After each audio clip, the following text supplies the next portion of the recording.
पहला पार्ट है जिसका नाम है भारत वसंत रीति, उसके क्वेश्चन आंसर करेंगे अभ्यास के। एक पदेश उत्तरम लिखते हैं, यानी कि इन प्रश्नों का उत्तर एक पद में लिखना है। पहला क्वेश्चन है कवि काम संबोध्यति, कवि किसको संबोधित करता है? तो इसका उत्तर आएगा वाणी। वाणी का अर्थ होता है सरस्वती। कवि वाणी का वादितुम प्रार्थयति, कवि सरस्वती माँ से क्या बजाने के लिए प्रार्थना करता है? तो वीणाम। कीदृशी वीणाम निनादितुम प्रार्थयति, कैसी वीणा बजाने की प्रार्थना करता है? नवीनाम। गीति कथम गातुम कथयति, गीत कैसा गाना चाहिए? तो कवि कह रहा है कि गीत कैसा गाना चाहिए, इसका आंसर होगा मृदुम। मृदुम का अर्थ होता है मीठा।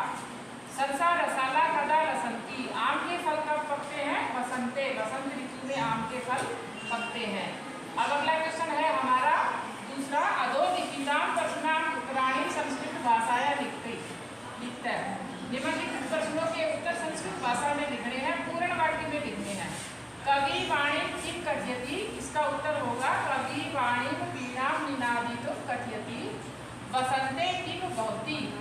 तो बसंत में ऋतु में क्या क्या होता है? बसंते मधुर मंजरी पिंजरी भूतमाला सरसा लसंती एवं ललित कोकिला काकलिना कलापा शोभन्ते।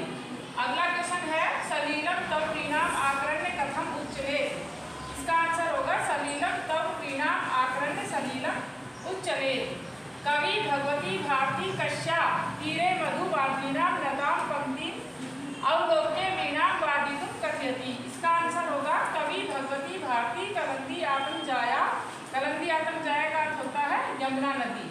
सवानी तीरे मधु माधवीनाम लताम पंक्ति अवलोक्य वीणा वादितुम। अगला क्वेश्चन है तीसरा है, दो स्तंभ दिए हुए हैं कै और खै।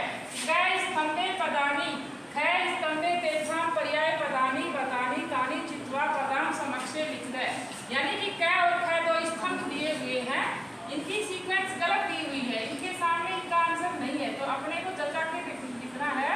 इनका आंसर होगा सरस्वती का पर्यायवाची वाणी होगा, अमृत का रसालय होगा, पौने का समीर होगा, तटे का तीरे होगा, ब्रह्मांड का अधिनाम होगा।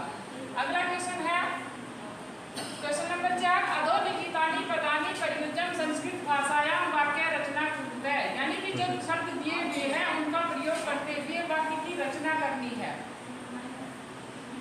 पहला है निनादय। निनादय की वाक्य रचना क्या होगी? निनादय हे वाणी त्वं स्व वीणाम निनादय। ये निनादय शब्द आया है ना, इसको यहाँ रख करके एक शुद्ध शब्द बनाया गया है। अगला है मंद मंदम तत्र मंद मंदम पौनः रहती मारुतः पर्वतेषु अह दिशम मारुतः प्रवहति। सलीलम का बनाया है जलस्य पर्याय सलीलम